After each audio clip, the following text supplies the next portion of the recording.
Good morning. Okay, well, here's a rather unusual one. Going to have to read this from my iPad, so forgive me for not looking straight at you. Anyway, during a visit to Cornwall in the spring of 2025, I came across a small antiquarian bookshop tucked away on a side street in St Ives. Now, among the stack of pamphlets and local histories, I discovered a thin, unsigned leaflet dated 1939 and attributed it to Professor Adaline H. Snaith of Cambridge. Its subject, the little-known beings referred to as Watermoors, was unfamiliar to me, yet the tone and detail of the work was striking. The bookseller could offer no more information regarding its provenance. He believed it had been acquired from a house clearance in Towednack many years earlier.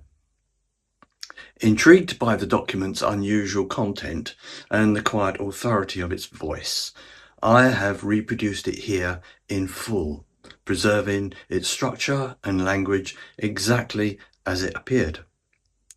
No records survives of Professor Snaith's later life, nor of whether she intended the pamphlet for wider circulation. What follows is presented simply as I found it, a curious and compelling fragment of regional scholarship, whose origins remain partly obscure. So, for decades, scattered references in local archives have hinted at a little-known subterranean population living beneath the remote moorlands of Cornwall. Most historians have dismissed this account as remnants of mining folklore or misinterpreted rural superstition. Yet among the papers of Professor Adaline H. Snaith, a meticulous but largely forgotten field researcher active in the 1930s, lies a body of material that suggests a far more complex reality. Drawing on Snaith's original notes, sketches, and artifact studies, this volume presents the first structured ethnological account of the beings she identified as Homo erectus, a diminutive, elusive humanoid species adapted to life beneath the earth. Slightly beneath the earth, not deep beneath the earth. Her observations, though fragmentary, reveal a culture with its own tools, symbols, and social organisation, preserved in isolation for centuries. Of particular interest are the documents added shortly before Snaith's disappearance in 1939, reports that imply the species had not vanished into prehistory, but continue to move, observe, and interact with the surface world in ways that remain poorly understood. Part academic study, part recovered field report. Watermoors invites the readers to examine the evidence and draw their own conclusions about one of Britain's most persistent and least acknowledged mysteries. So there you have it, Watermoors. As usual, the AI has done a bang-up job of analysing the PDF that I gave it, and I hope you enjoy it. And if you enjoyed this, please like and subscribe. Helps me out. Thank you very much. Goodbye. I want you to just imagine for a second that you are a tin miner. Okay, setting the scene. Yeah, and it's the year 1823. You are maybe 1,000 feet below the surface of Cornwall. It sounds pretty miserable already. Oh, absolutely miserable. It is freezing cold. The air is just thick with rock dust. Right. And your only source of light is like the single flickering tallow candle stuck to your hard hat. And you're completely exhausted, obviously. Completely. You're physically drained. And then suddenly this pale, silent figure just slips right out of the shadows. Oh, wow. Yeah, it glides right past you. It doesn't make a single sound.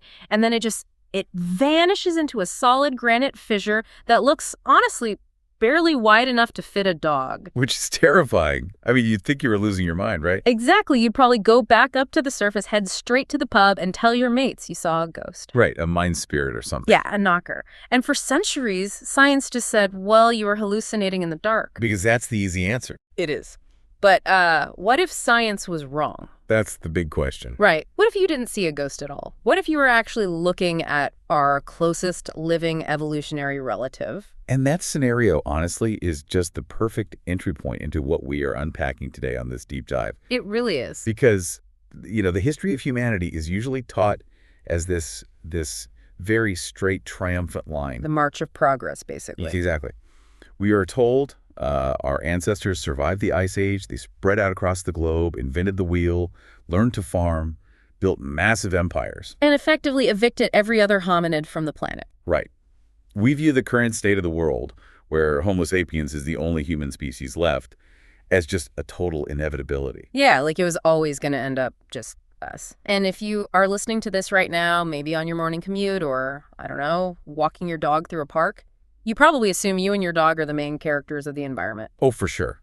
We just assume that anything big or intelligent or complex has already been cataloged. Tagged and put in a museum. Yeah, exactly. Yeah. But today, we are opening a document that just completely shatters that assumption. It really does. It's this 2026 publication. It's edited by Molly Cutpurse, and it's titled Watermoors.pdf. Such a fascinating source. It is. This book resurrects a totally forgotten 1939 pamphlet, and it uncovers the lifelong, painfully meticulous research of a Cambridge professor named Adaline H. Snaith. And her mission, and really our mission today, is to explore her investigation into this unclassified hominid lineage. Right, the one she called Homo agerus. The Watermoors. Okay, let's unpack this, because I know what people are thinking. Yeah, we need to set a hard baseline right from the start here. Absolutely. When we talk about subterranean, secretive humanoids living in the moors of the United Kingdom, the brain instantly goes to Lord of the Rings. Exactly. It defaults to Tolkien. We think of goblins, fairies, folklore, fantasy novels. Right, we are deeply conditioned to categorize this as myth. We are.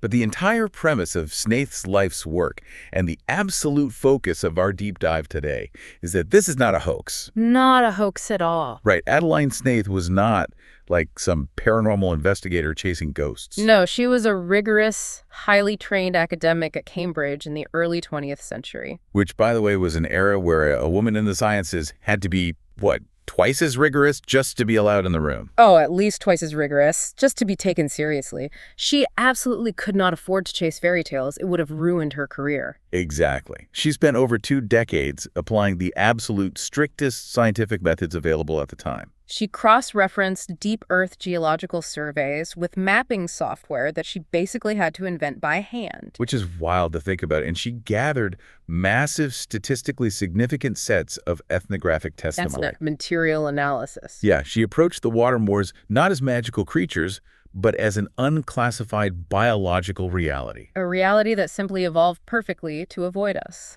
But to understand how she built a case so solid that it literally forces us to question our own reality, we can't actually start in a sterile Cambridge laboratory. Yeah, we have to go back to the year 1900. Right, to this moment of pure, visceral childhood panic that completely rewired her brain. So it was the summer of 1900.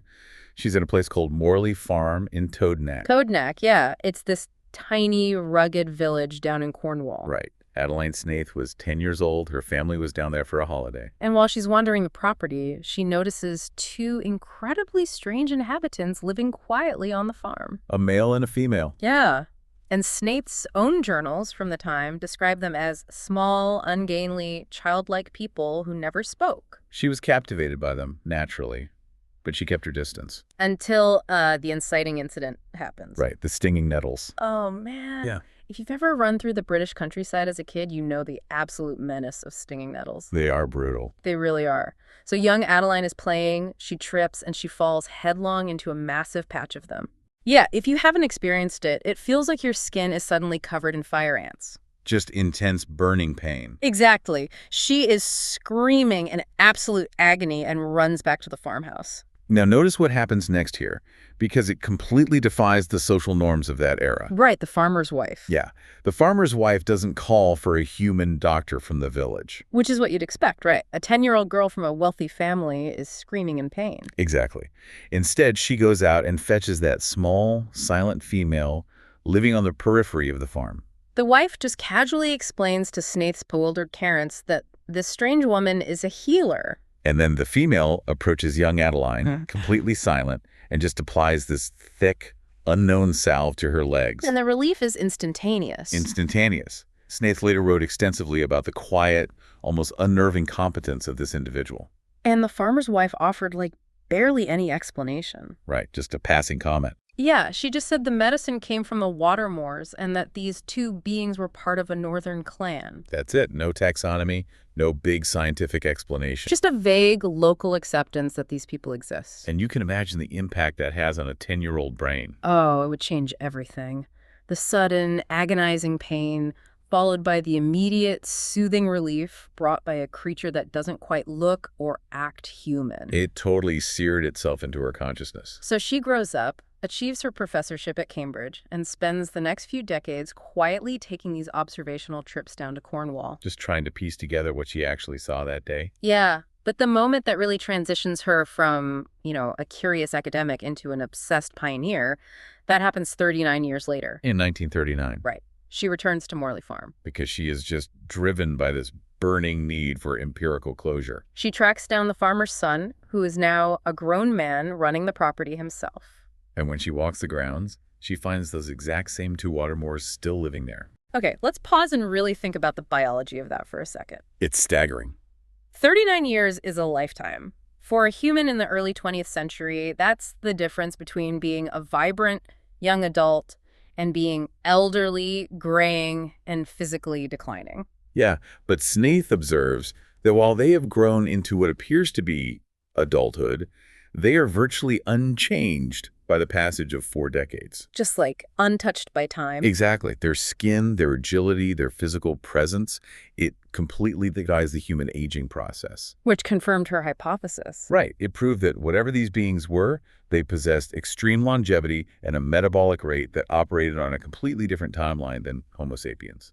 And the farmer's son eventually breaks his family's silence, doesn't he? He does. He admits his father had cared for them in secret for generations. Wow.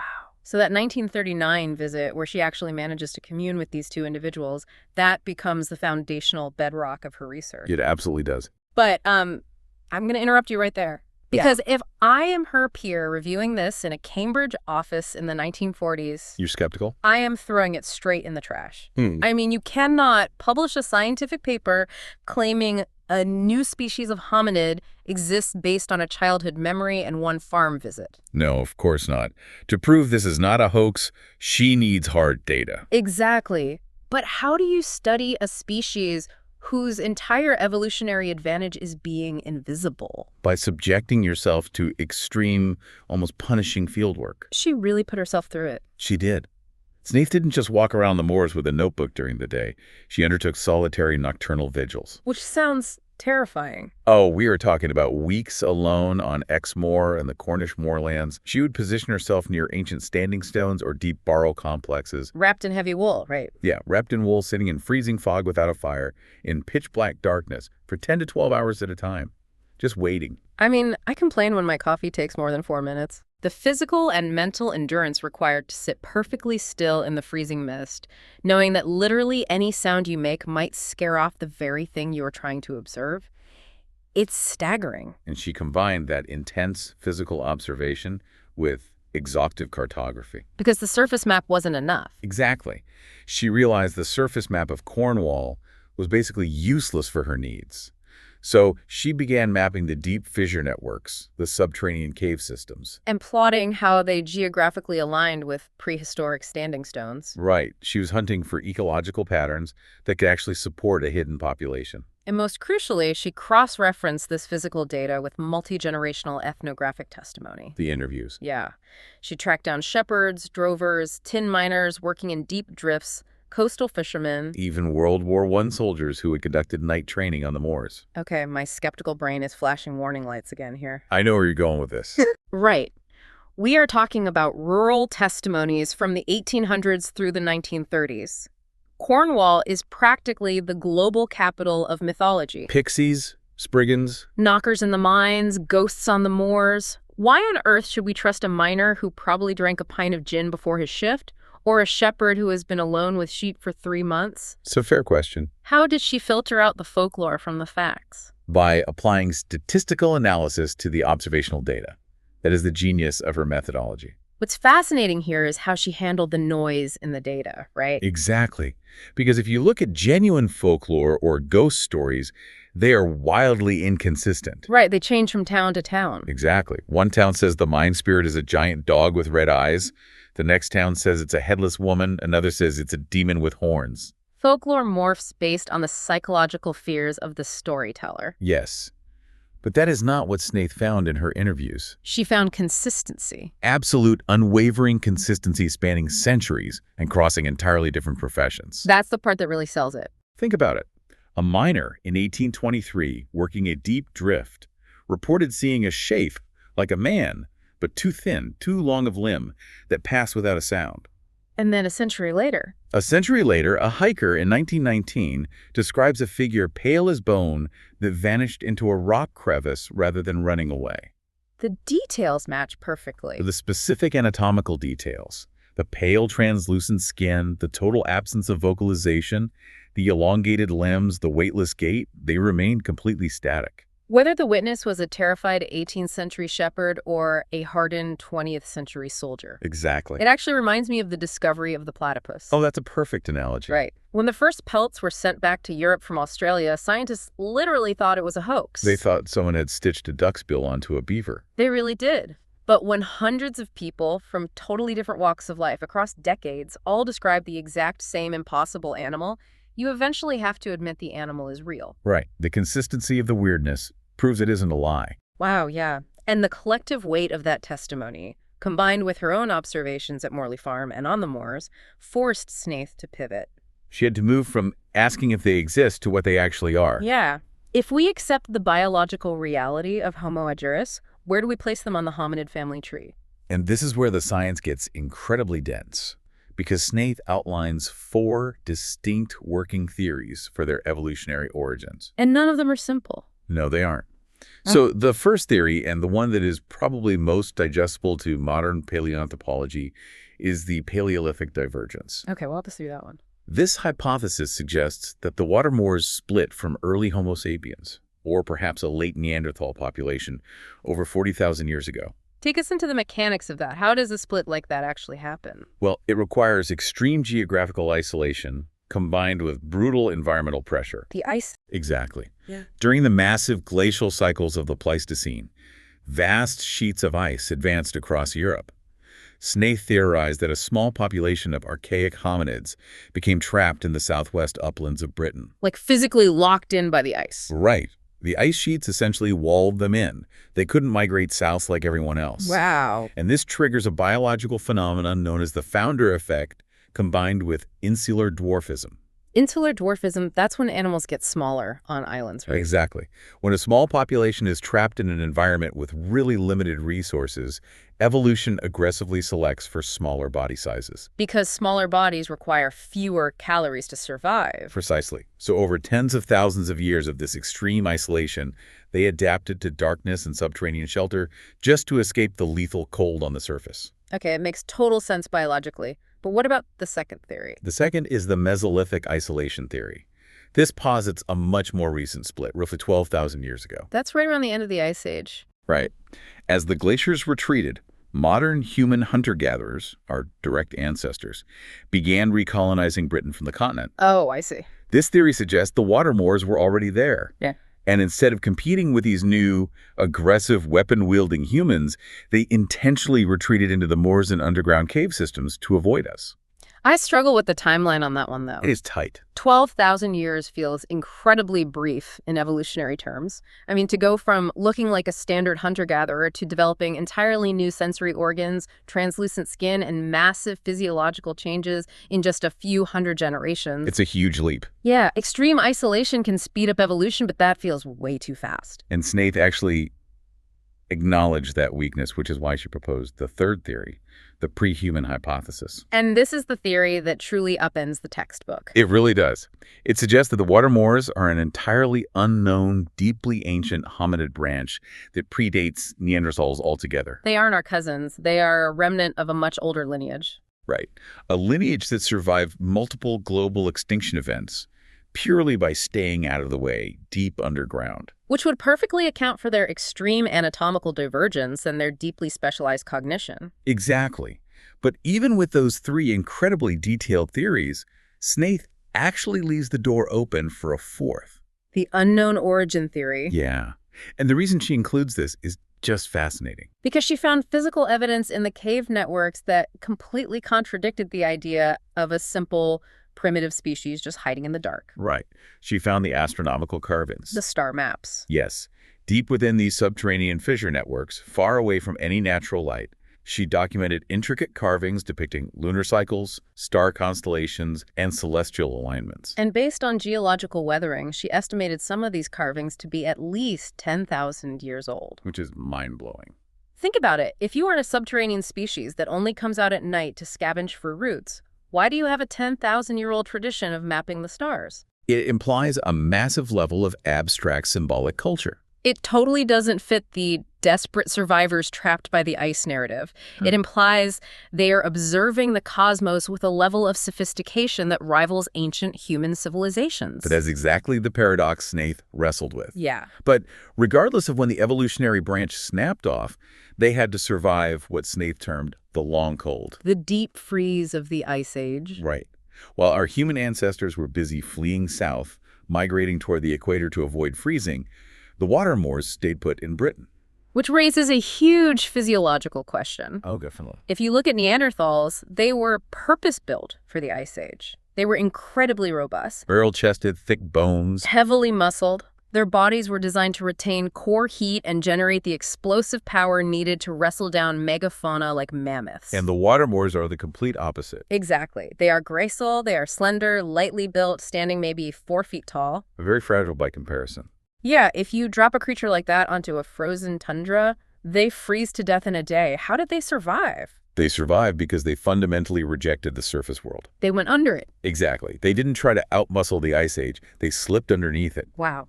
Cornwall and the surrounding regions sit on ancient tectonic plates that created vast, deep fissure networks and limestone caves. And the geothermal pockets. Right. Snaith mapped out the presence of these geothermal pockets. Right. The Watermoors descended deep into the earth where the ambient temperature remained stable year-round. Completely shielded from the lethal winds and ice storms raging above. Exactly. But you can't eat rocks. No, you cannot. If you are hiding in a tiny subterranean crack, you can't exactly drag a heavy wooden spear down there and hunt a mammoth. Which is why their diet and metabolism had to undergo a radical shift. They couldn't be apex predators. So what did they do? They became the ultimate opportunistic minimalists. They would scavenge frozen carcasses on the surface during brief windows of viable weather. But that couldn't be their main food source. No, their primary caloric intake shifted to things that didn't run away.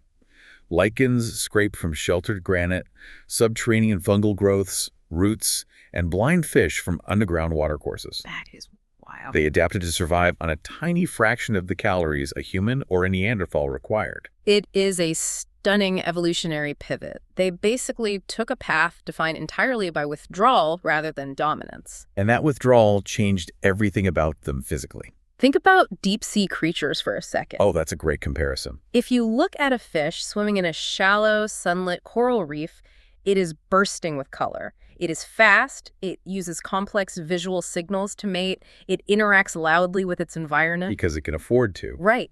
Now, take biology and force it down into the Mariana Trench. Total darkness. You strip away the light, you strip away the warmth, you subject the organism to crushing environmental pressure. Life doesn't just give up and die, it adapts. But it adapts into forms that look completely alien to us. Exactly. You get translucent bodies where you can literally see the organs. You get massive hypersensitive eyes. You get incredibly slow metabolic rates. The Watermoors are essentially the deep-sea creatures of the hominid family. Yes. The darkness and the cold force them to completely rewrite their own anatomy. That analogy perfectly bridges the gap between their history and their physical reality. The environmental pressure you just described is the absolute sculptor of their morphology. So let's look at the anatomical specifics Snaith actually recorded. What does a Watermoor look like? Well, the proportions are the first thing that jump out. They're short, 3 to 4.5 feet tall. But they don't look like human children. No, not at all. They have these distinctly elongated forearms and lower legs. The biomechanics of those limbs are just fascinating. How so? Well, the human body, with its specific femur to tibia ratio, is essentially engineered for endurance running on flat savannas. We are persistence hunters. Right, we run things down until they collapse. Exactly.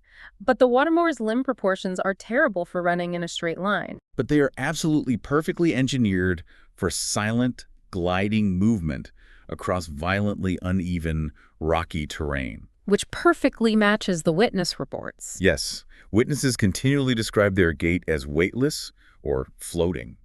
Furthermore, their feet are narrow and highly flexible. With the elongated toes. Yeah, elongated toes that can physically grip the edges of wet rock surfaces. It ensures that not a single loose pebble is kicked away as they move. Just perfect silence. But the defining visual characteristic, the thing that terrified every miner and shepherd who ever saw them, is the skin. The moonlight skin. Snaith refers to it as moonlight skin, yeah. It is entirely devoid of typical hominid pigmentation. It's incredibly pale and nearly translucent. Because it lacks melanin and density, there is this distinct bluish undertone because you are literally seeing the venous network lying just beneath the surface. Which sounds completely counterintuitive at first. Right. Logically, if your entire survival strategy is based on hiding from humans, having skin that glows bright white in the dark seems like a catastrophic evolutionary failure. It really does. Under a bright full moon, they stand out like a beacon. It's why folklore called them moonfolk.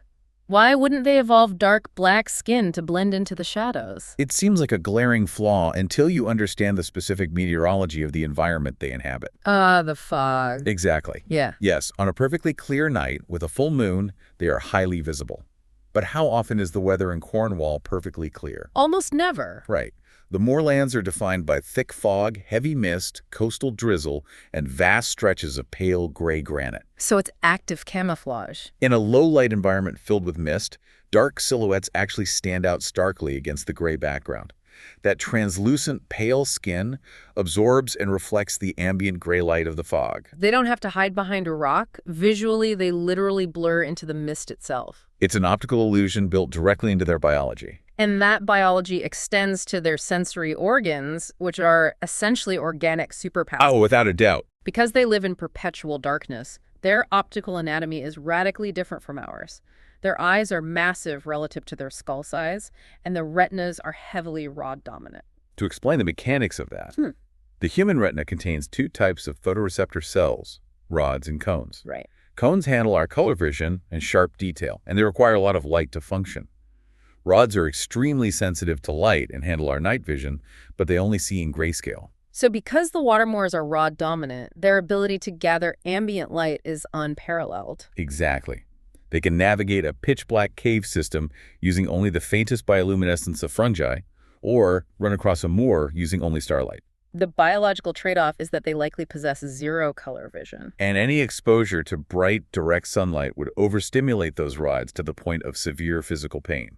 It permanently traps them in a nocturnal existence. And their hearing is just as specialized. They have extreme auditory sensitivity. They can detect the microvibrations of footsteps through the ground. They can hear the snap of a dry twig from distances that seem completely impossible to a human. But there's a great irony here. What's that? The great irony of their biology is that while they can hear a pin drop a mile away, they cannot make a sound themselves. Right. They are physically incapable of human speech. And the anthropological implications of that are just profound. Because human dominance is largely built on our ability to communicate complex ideas quickly through articulated speech. Exactly. The Watermoors lack the laryngeal descent and the vocal cord structure necessary to produce those sounds.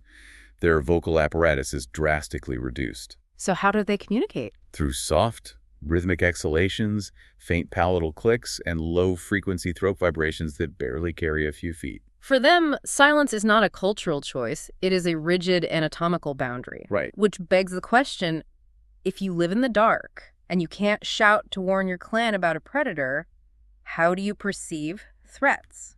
How do you survive? This is where Snaith's field notes are truly breathtaking. She repeatedly documented a behavior she called the listening posture. Tell us about that. She would be observing a Watermoor foraging, and suddenly they would freeze. The body goes entirely rigid, the head tilts slightly off axis, the massive eyes half close, and the arms go completely limp at their sides. And Snaith deduced, through years of observation, that this posture has very little to do with their ears, right? Exactly. They aren't listening in the human sense. When they adopt that stance, they are engaging an array of proprioceptive and environmental sensors that humans simply don't possess or have long since lost. Like what? They're detecting minute shifts in barometric pressure that precede a change in the weather. They're feeling the subtle thermal changes in the wind currents. And processing the microscopic vibrations traveling through the granite beneath their feet. Snaith called it a knowing before knowing. Think about when you are home alone, the house is dead quiet, and you hear a single floorboard squeak upstairs. Your heart stops. You freeze. You stop breathing. Every nerve ending in your body suddenly fires, trying to absorb data from the room to determine if you are in danger. Yeah, that instant adrenaline rush. Humans experience that hyper-awareness for maybe 10 seconds before the adrenaline fades. The Watermoors live their entire lives in that state of profound, full-body attunement. It is a hyper-refined intuition. Their brains process environmental data so rapidly and at such a subconscious level that they can anticipate the approach of a human hiker long before the hiker is visible, audible, or even close. It basically provides them with an anticipatory awareness that acts as an impenetrable shield against detection. Exactly. But all the biological stealth in the world is useless if you don't have anywhere to hide. Right. You need the right environment. You can't be a subterranean ghost on a flat, freshly mowed lawn. Their biology is inextricably linked to the hidden architecture lying right beneath the English countryside, the geography of their existence. And if you look at a modern map of Cornwall or Devon, you see a human landscape. You see rolling agricultural fields, coastal fishing villages, highways, tourist towns. But the Watermoors navigate an entirely inverted, three-dimensional map. They utilize the natural limestone cave systems that basically honeycomb the region. They move through the deep granite fissures created by ancient tectonic shearing. And brilliantly, they have repurposed the massive, abandoned human mine workings that cross Bodmin Moor, Exmoor, and Dartmoor. The humans dug the tunnels, abandoned them when the tin ran out, and the Watermoors moved right in. And they are absolute master architects of disguise, aren't they? Oh, incredibly so. Yeah. Snaith noted that the entrances to these subterranean networks are terrifyingly narrow. A human will look at a crack in the rock and assume a badger couldn't fit down there. But the graceful Watermoors slip right through. Right. And they don't just rely on natural shadows, they actively camouflage the entrances. They arrange loose stones and vegetation around the fissures in patterns that mimic natural rockfalls or erosion. You could be a hiker, leaning against a pile of granite to tie your boot, completely unaware that you are inches away from the entrance to a sprawling underground territory. That is just wild to think about, and their utilization of this inverted map is strictly governed by the seasons. Yes, they operate on a cycle of vertical migration. Right. During the harsh winter months, when the surface moors drop below freezing and the food supply basically vanishes, they execute a total withdrawal. They descend deep into the earth, occupying those stable geothermal pockets we talked about. And their bodies actually react to this descent. Their metabolic rate plummets. They enter a state of torpor. A light hibernation. Right. Snaith documented this as seasonal aging. When they finally emerge in the spring, they look emaciated, their skin even paler, their movements slower until they can replenish their caloric deficits. So spring arrives, the surface thaws, and they begin their nocturnal emergence to forage along the river valleys. By summer, they are at their peak activity level, expanding their range and traveling across the moors to interact with different clan territories. But how they acquire food is entirely alien to the human experience. By their don't farm. They don't herd sheep. And crucially, they do not build fires to cook. And to a species obsessed with concealment, fire is absolute suicide. Right. Fire produces light that can be seen for miles. Smoke that stains the sky and scent that alerts every predator in the area. The invention of the hearth is what allowed human brains to grow because cooked meat provides massive calories. But the Watermoors rejected the hearth to remain hidden. Their diet is entirely raw and opportunistic. They're invisible scavengers, and the audacity of their foraging is what I find so fascinating. What do you mean? They don't just stay in the deep wilderness, they forage right on the bleeding edge of human civilization. Oh, right. They will creep to the margins of a working human farm at night. They'll take a rat from a barn or steal discarded root vegetables from the edge of a plowed field. Just dipping into our world. Yeah. Imagine opening your fridge, making a sandwich, cleaning the knife, wiping down the counter, and leaving without your roommate ever knowing you were in the kitchen. That is exactly what they do to human agriculture. They extract calories from our world so cleanly and so silently that the farmer never even suspects a theft occurred. Snaith actually observed that their ecological footprint was, in her words, lighter than that of a fox. Wow. They leave broken twigs, no displaced earth, no food scraps. But taking a step back, looking at this incredibly evolved, highly intelligent hominid that has been surviving in Britain for tens of thousands of years, I have to ask the obvious question. Go for it.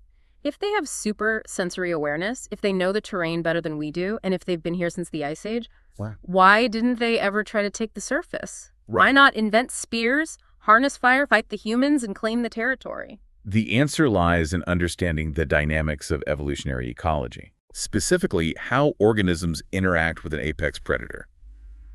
And we must be incredibly honest with ourselves here. To the Watermoors, Homo sapiens is the apex predator. We are the monster in the dark. We are. Humans are loud. We are exceptionally violent. We multiply at an astonishing rate. We consume vast amounts of resources. And we actively destroy habitats to suit our needs. Exactly. The Watermoors survived the Ice Age, the arrival of the Bronze Age, the Roman occupation, and the Industrial Revolution, not by engaging the apex predator, but by entirely removing themselves from the competitive food chain. So hiding isn't cowardice. It's a brilliant, highly successful evolutionary strategy. Exactly. War requires a massive expenditure of caloric energy, and it incurs catastrophic risk. If a clan of 3-foot-tall, hollow-boned hominids armed with stone rocks tried to wage a territorial war against Roman legions, or Bronze Age tribes wielding metal swords and fire, The Watermoors would have been completely exterminated in a matter of years. yeah, that makes sense. Their absolute perpetual retreat is the sole reason their lineage still exists. When humanity advances, the Watermoors withdraw deeper into the granite. And over tens of thousands of years, that biological imperative to hide evolved into something much deeper. It stopped being just a survival instinct. It became the absolute foundation of their culture. It became their spirituality. Because despite being silent and living in caves, they possess a rich, complex culture. It is a culture built entirely on the reverence of secrecy. Tell us about the clans.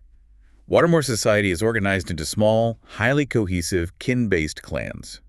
Each clan claims a specific subterranean territory and is guided by a group of elders. And within these family units, silence is not merely a preference. Oh no, it is a rigid moral and cultural taboo.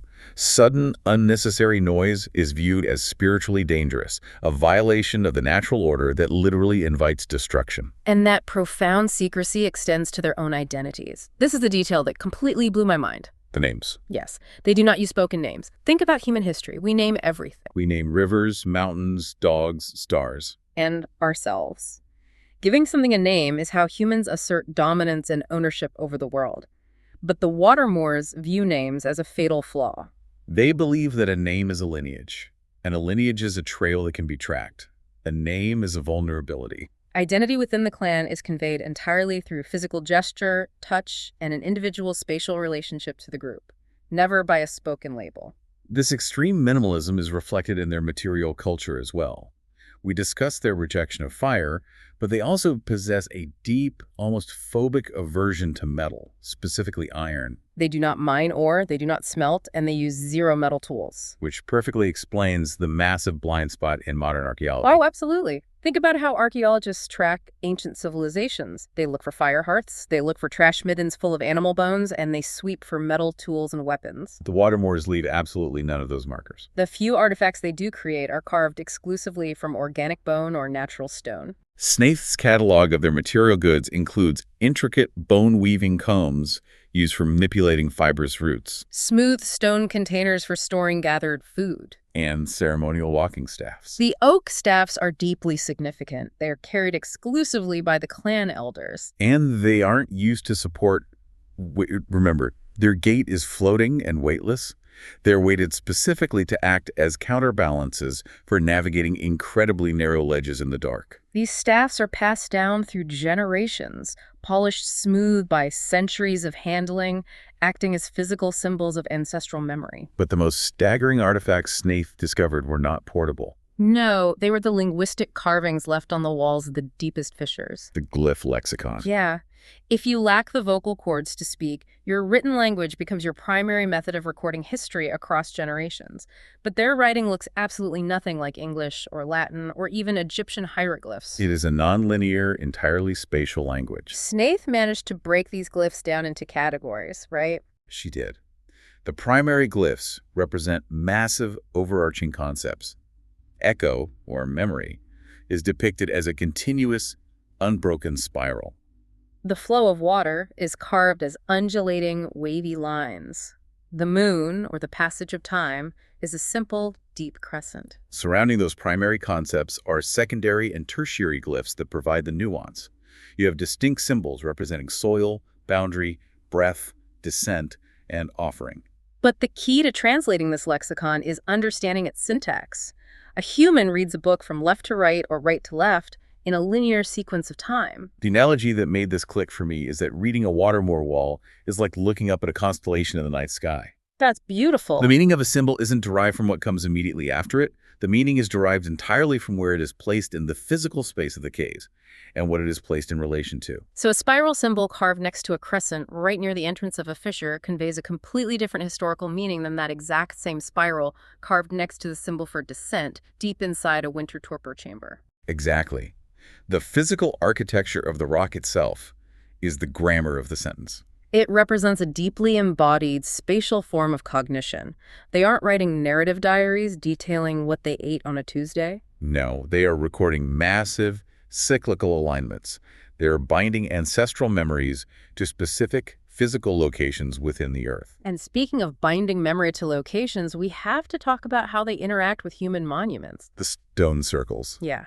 If you go to Cornwall or Dartmoor, the landscape is dotted with standing stones, dolmens, and massive stone circles built by human hands during the Neolithic and Bronze Ages. The Watermoors didn't build these megaliths. But they actively use them. They integrated these human constructions into their own hidden ritual landscape. Snaith observed clans utilizing the human stone circles as massive, fixed lunar calendars and navigational thresholds. Because the moors are vast, shifting seas of mist and heather. Right. The stone circles provide permanent, immovable geographic anchors that allow the Watermoors to track celestial cycles and coordinate clan movements over decades. And they leave their own mark on them. Snaith found evidence of Watermoor glyphs carved directly onto the standing stones. But brilliantly, they are only carved on the hidden faces of the stones. The sides facing away from the beaten human pathways, obscured by shadow and lichen. They are literally sharing our most sacred, ancient human monuments, utilizing them for an entirely different cultural purpose, right under our noses. But that shared geography is the crux of the issue, isn't it? It is.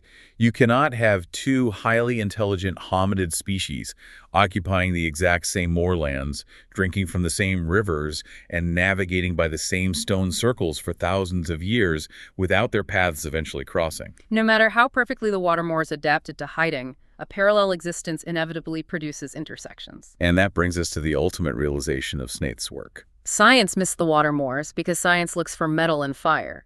Archaeology missed them because they don't leave trash. But humanity did record their existence. We just misfiled the data.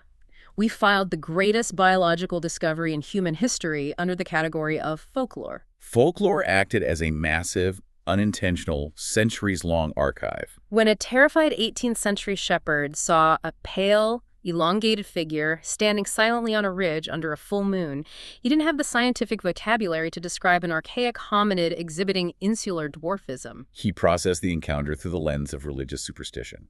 He called them the Pale Watchers, or the Thin Ones, or the Spirits of the Moor. When a miner deep in a tin shaft felt a sudden drop in temperature and saw a translucent figure slip seamlessly through a crack in the rock, he ran to the surface and said he saw a mine spirit. The humans absolutely saw them. But because the Watermoors were so silent, so fast, and so biologically strange, human arrogance just assumed they had to be supernatural. And the deep irony is that our human superstition is what protected them. Humans avoided the deep moors at night and stayed out of the deep caves because they were terrified of the ghosts. Which gave the Watermoors exactly the buffer zone they needed to survive. It is a brilliantly symbiotic dynamic based entirely on misunderstanding. But the Watermoors possess their own cultural framework for understanding us. And it is driven by their deep ancestral memory.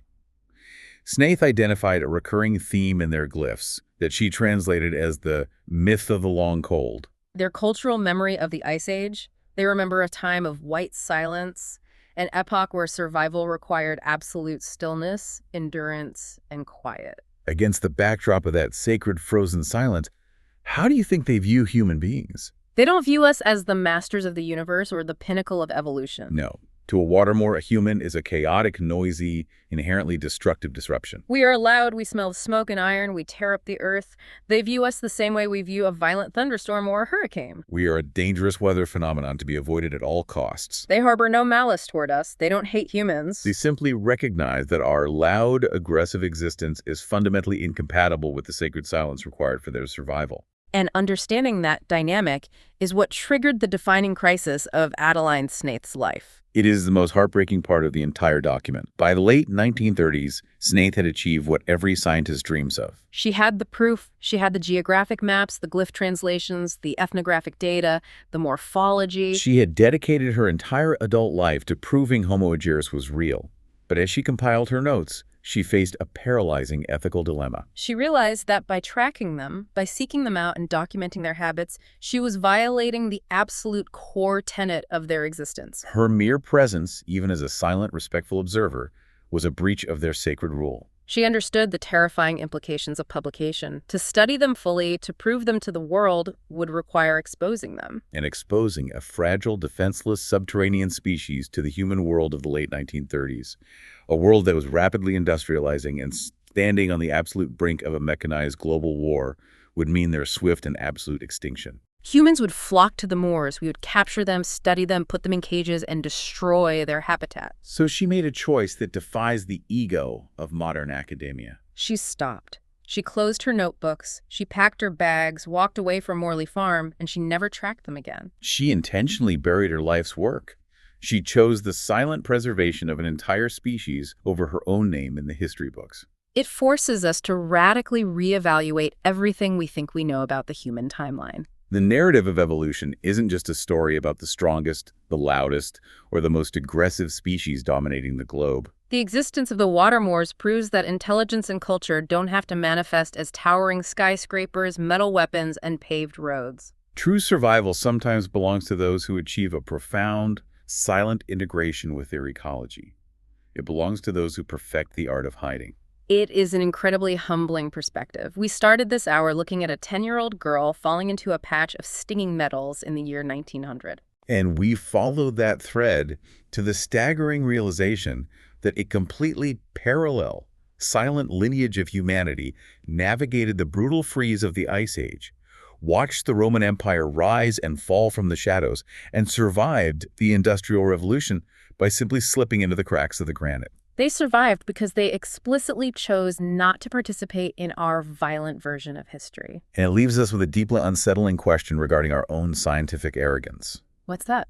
If Professor Snaith's meticulous, agonizingly detailed documentation of Homo erectus teaches us anything, it's that our historical record is inherently flawed. Science only captures the cultures that want to be seen. It only catalogs the species that build with stone and leave their garbage behind. Which fundamentally changes how you have to look at the natural world. It really does. Think about that the next time you take a walk through a dense, quiet forest or hike up a rocky, mist-covered trail. You assume you are alone. But based on what we've learned today, I want you to ask yourself, what other ancient, entirely silent species might be thriving globally right now, perfectly evolved over tens of thousands of years, specifically to ensure that human beings never, ever notice them?